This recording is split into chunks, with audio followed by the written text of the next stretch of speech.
So, so in this video, I wanted to discuss some of the potential avenues where regulatory advocates can impact proposed regulations.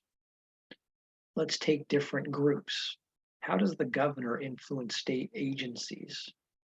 Well, the governor can exert considerable influence via his or her authority over the state budget, the power to reorganize due to a GRP of the executive branch, and obviously of personal persuasion, and can create positive or negative publicity regarding some proposed rulemaking.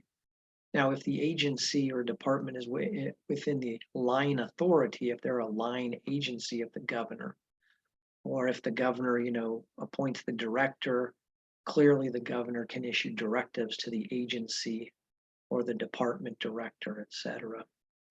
If the governor appoints all or some of the governing board members, the governor can theoretically influence these appointees.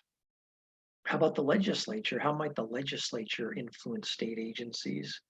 When conferring the power or authority to regulate, the legislature can choose to grant a broad scope of authority or a limited grant of authority to that rulemaking entity in the executive branch. Another key function, obviously, of the legislature is their role in oversight. Also, through the annual budget process, the legislature can exert influence by providing or removing or reducing funding. They can also adopt what's called budget control language, specifically directing some state agency activities. The legislature can also hold hearings to review an agency's actions, its proposed regulations, or their implementation of the laws.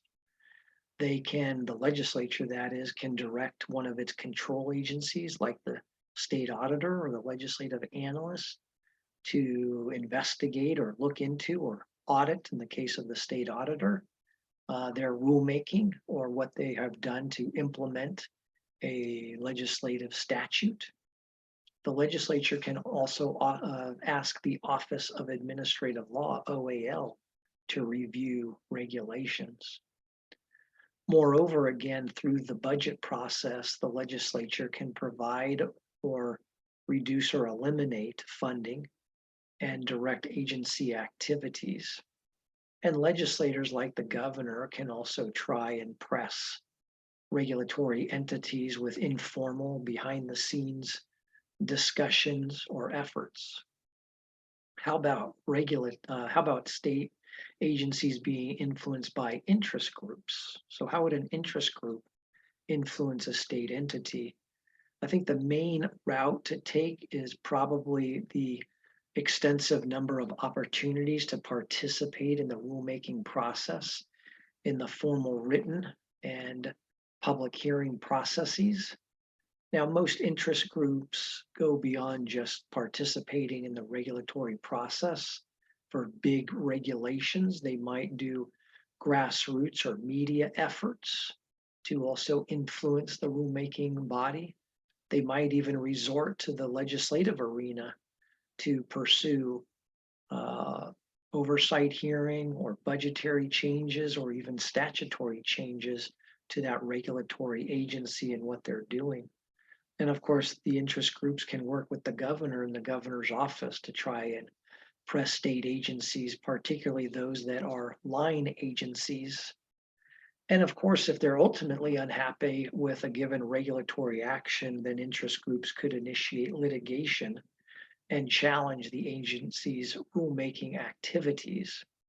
Interest groups can perhaps instigate media attention or press coverage regarding a state agency's actions, and take many of the lobbying efforts that they do on the legislative front into the regulatory proceedings as well.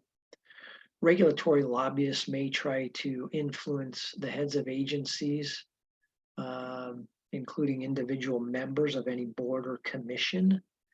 They may try through the legislative branch, again, like audits or investigations or oversight hearings or legislation, to either address their concerns of something that the regulatory agency has done or perhaps to ramp up pressure on an agency.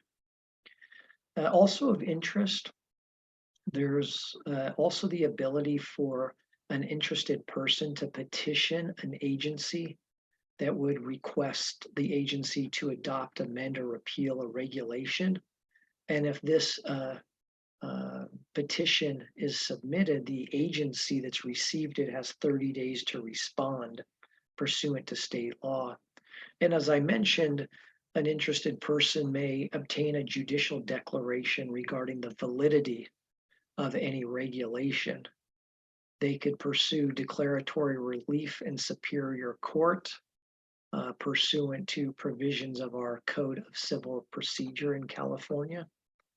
And by the way, the right to a judicial determination is not affected by a party's failure to petition the agency to do something regulatorily.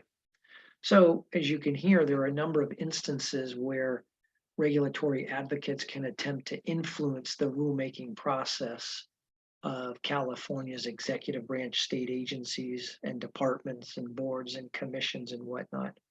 You know, we have over 200 of these entities that are authorized to adopt limited or very expansive regulations.